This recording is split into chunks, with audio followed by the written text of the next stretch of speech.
just dropped a powerful new look at its next-generation fighter, and the timing could not be more symbolic. Exactly 2 years after the very first flight of the KAAN national combat aircraft, Turkish Aerospace Industries released footage showing not one, but 3 different prototypes, P0, P1, and P2. And this is the moment where the program clearly moves from a single experimental jet into a real multi-aircraft test force. The original P0 aircraft that made the historic 13-minute maiden flight in February 2024 now represents the foundation of everything. It has already been flying multiple sorties to expand speed, altitude, and handling limits, proving that the airframe, the flight control system, and the twin-engine configuration work in the real world. But what makes this new video different is the clear shift in focus toward P1, the first fully integrated and fully instrumented flight test prototype that is expected to take to the skies in 2026. This aircraft is no longer just about proving that the jet can fly, it is about proving that the jet can fight. P1 appears almost complete in the footage, covered in primer with its access panels in place and its twin General Electric F110 engines already installed. Compared to P0, the changes are obvious, and they tell a deeper story about how quickly the design is maturing.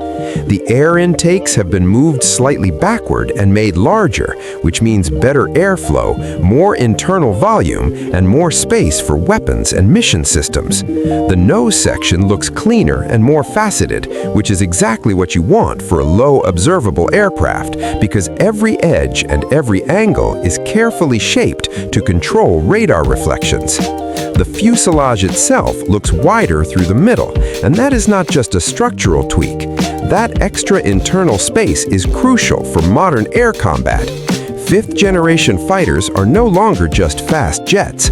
They are flying data centers packed with sensors, electronic warfare systems, cooling units, power generation, and massive computing capability. A broader central fuselage means more fuel, more electronics, and more growth potential for future upgrades without redesigning the aircraft later. Even the tail and wing surfaces show a clear evolution. On P0, the trailing edge looked more segmented, but on P1, it is smoother and more aligned, which improves both aerodynamics and stealth. The horizontal stabilizers now have a sharper trapezoidal shape that many people are already comparing to the Lockheed Martin F-22 design philosophy.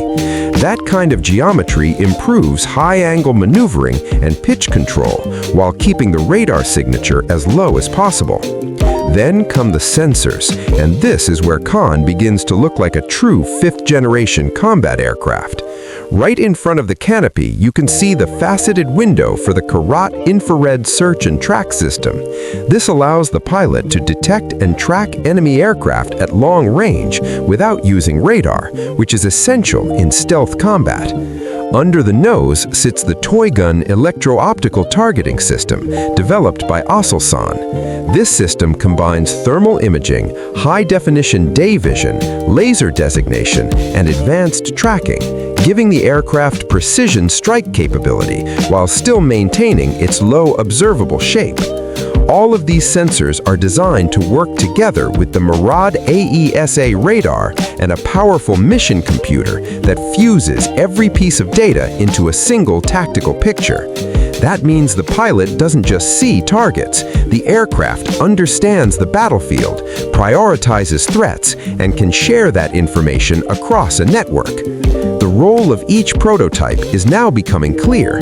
P0 continues to expand the basic flight envelope. P1 will handle performance testing, weapons bay validation, radar integration, and full mission system trials in realistic combat scenarios.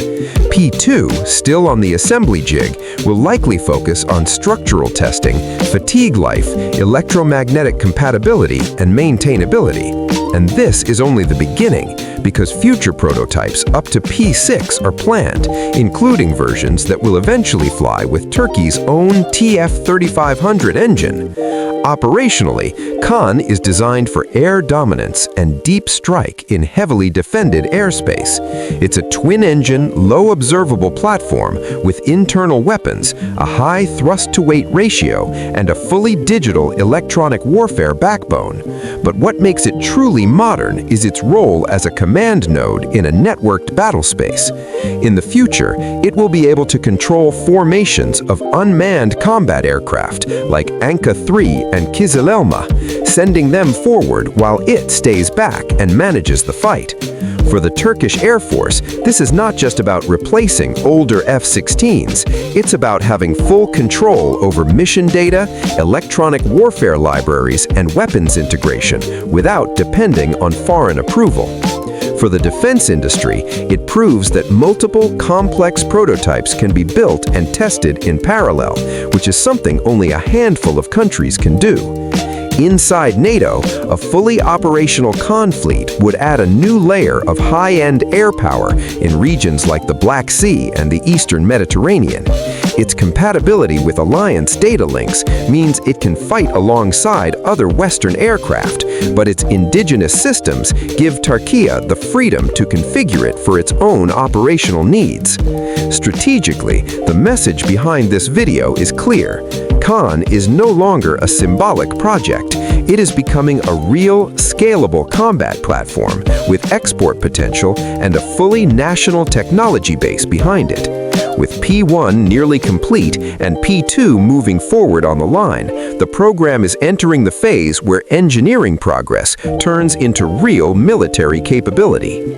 This is the moment where a country shows it can design, build, and field its own fifth-generation fighter, and the pace of development suggests that the next few years are going to be extremely intense, with high sortie rates, full sensor fusion trials, and weapons integration.